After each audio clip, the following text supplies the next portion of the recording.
Welcome back to La La Land on CRN Digital Talk. I am Brett Chapin, and we just got finished talking with Dr. Sam Alibrando of Follow the Yellow Brick Road, How to Change for the Better When Life Gives You Its Worst.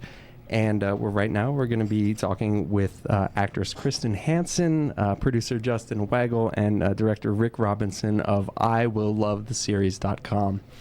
If you have any questions for them, go ahead and give us a call at 1-800-336-2225. And thanks for joining us, guys. Absolutely. Thank you. Yeah, Thanks for having us. Get a little closer to your microphones. Sure. So that people can hear your wonderful voices. Good. How's that?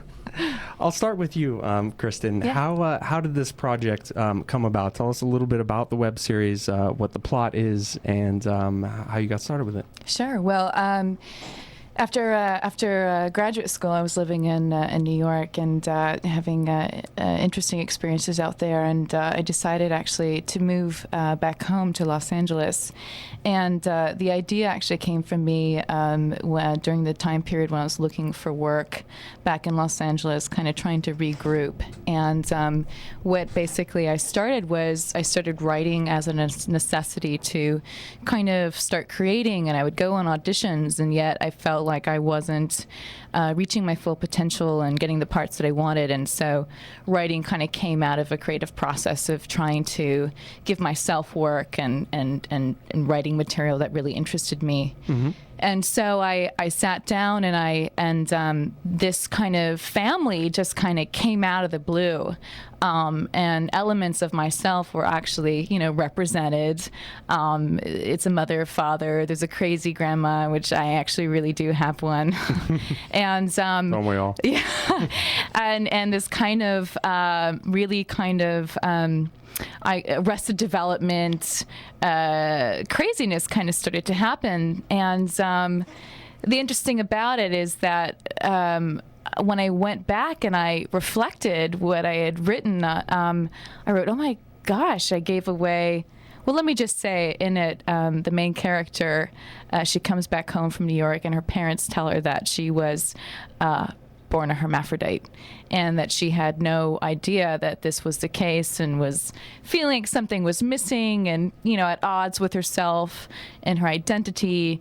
And so they kind of deliver this huge secret. And so basically the series is about kind of finding your own self and going on that huge adventure. And the Pandora's box is open. And as a writer and as an actress, I think it's really important to give the audience that opportunity to go on that discovery as a writer and as an actress, together. I think it's really important. And that's why the first episode is that way. It's structured that way, that the main character finds out this huge, dark secret, in film, in the moment. Yeah. As opposed to opening the series with that as already a given circumstance. Right. Yeah, that's the thing that really strikes me about your series, is you're dealing with something that not a lot of people have dealt with. Not a lot of television has dealt with. I don't know if any television has dealt with it. Yeah, I know. It's funny. I've heard of a few people say that there are certain things that will guarantee a quote unquote a failure of why something isn't picked up or why the audience isn't out there, and hermaphroditism or is a big thing that no one talks about, and I think it's something taboo, and people are afraid of it. And sexuality is a big theme, a running theme in it. Mm-hmm. And I'm willing to go there as a writer and kind of see where it takes me. But I think it's more than that. I think it's really what it comes down to is a person who is struggling with a sense of identity and the issues that we go on. We deal with it in our teenage years, and but we don't really take into consideration that we're always on that journey, mm-hmm. Through life. And this one just happens to be a bigger circumstance, that most of us really deal with. And you were telling me in your research for the part, you found that it's actually pretty common, contrary to what people believe. Is that right? Right. Well, 1 out of every 30,000 cases are out there where babies are born and there's an uncertainty of what sex it could be. And it's pretty common. I mean, when you think about the way that the body is,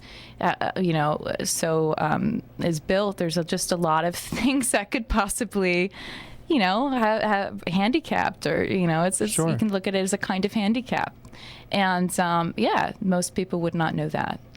And in the opening segment, we were talking about a baby that was recently born that was 9 ounces and survived and is doing great. So, this is just a birth defect just like any other. Well, that's the way that I'm thinking about it, is I think about, oh my gosh, there's so many, births out there that,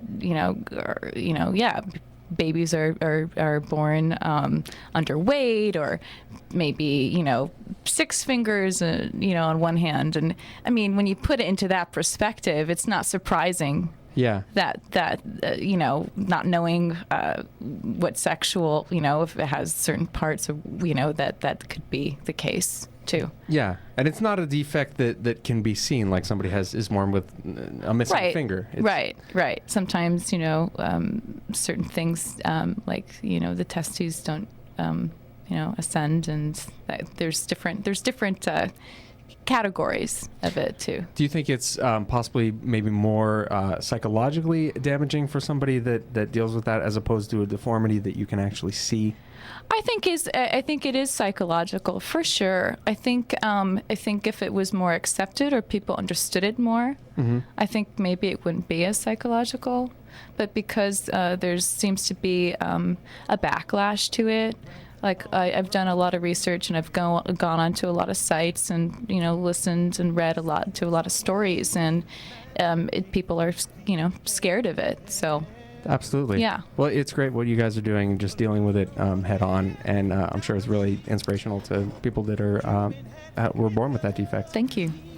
Guys, if you have any questions for Kristen, Rick, or Justin, give us a call at 1-800-336-2225, 1-800-336-2225.